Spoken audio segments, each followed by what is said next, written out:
Join me as I try to build my own self-sustaining free energy generator using DC motors and see if it actually works.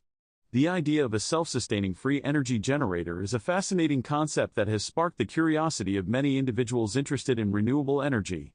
It's a topic that has the potential to revolutionize the way we think about energy production and consumption. When it comes to creating efficient energy sources, many people face several common challenges. One of the biggest hurdles is the complexity of traditional energy generation methods, which often require a significant amount of input to produce a substantial amount of energy. This can lead to a significant drain on resources, making it difficult to maintain a sustainable energy source over time. Another challenge is the energy losses that occur during the energy conversion process, which can result in a significant portion of the generated energy being wasted. This not only reduces the overall efficiency of the system but also increases the environmental impact.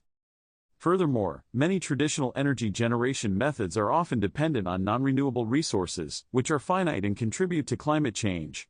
This has led to a growing interest in renewable energy sources, such as solar and wind power, which are cleaner and more sustainable. However, even with renewable energy sources, there are still challenges to overcome, such as energy storage and grid integration. This is why the concept of a self-sustaining free energy generator is so compelling. It has the potential to overcome many of these challenges and provide a clean, sustainable, and efficient source of energy. A self-sustaining free energy generator works by harnessing the energy generated by DC motors and using it to power the system, creating a closed-loop process that requires minimal input. At the heart of this system is the DC motor, which acts as both a generator and a motor, depending on the direction of the current flow. When the DC motor is used as a generator, it converts mechanical energy into electrical energy, which is then used to power the system. This energy is then fed back into the motor, creating a continuous loop of energy production and consumption. In addition to the DC motor, other components are involved in the process, such as capacitors, coils, and diodes.